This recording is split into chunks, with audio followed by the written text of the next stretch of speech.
So at the moment we have reported for today 5,919 COVID cases and sadly 7 further deaths. And can I take this opportunity to express our condolences to those families and loved ones of those 7 people. There's never an easy time for anyone close to us to pass away, but at this time of the year it's a particularly disturbing thing.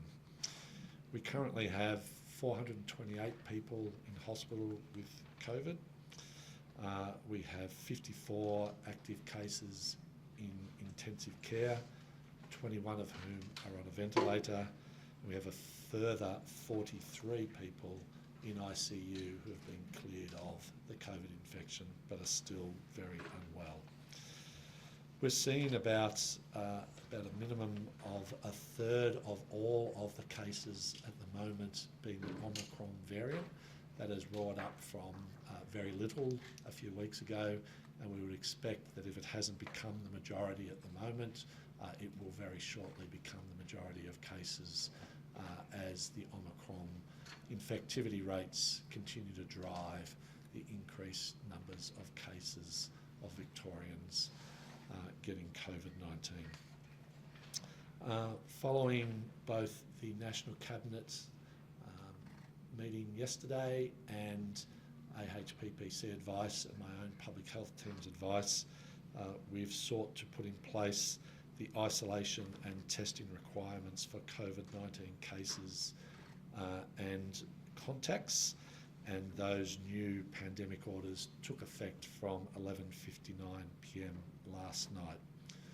These new pandemic measures are really an extension of where Victoria's previous settings were, and which had sought to reduce the isolation burden for those people who need to do so. The community might well recall that we had reduced that level from 14 days to 10 days back in November, and we defined a household or a close contact then as someone who lives with a case or has spent 4 or more hours with them in a house, in a care facility or in an accommodation setting.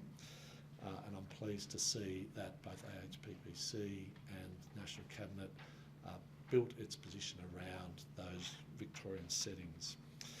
These measures, as both National Cabinet, my own public health team and AHPPC's statement from today indicate, they strike that balance between making sure that we contain the risks of the spread of COVID-19 and particularly the fast-spreading Omicron variant of concern, whilst at the same time supporting our testing system, protecting our public health workforce and, frankly, other critical key workforces right across both civic, commercial and transport and other critical sectors of the society that has to keep functioning whilst we respond to this pandemic.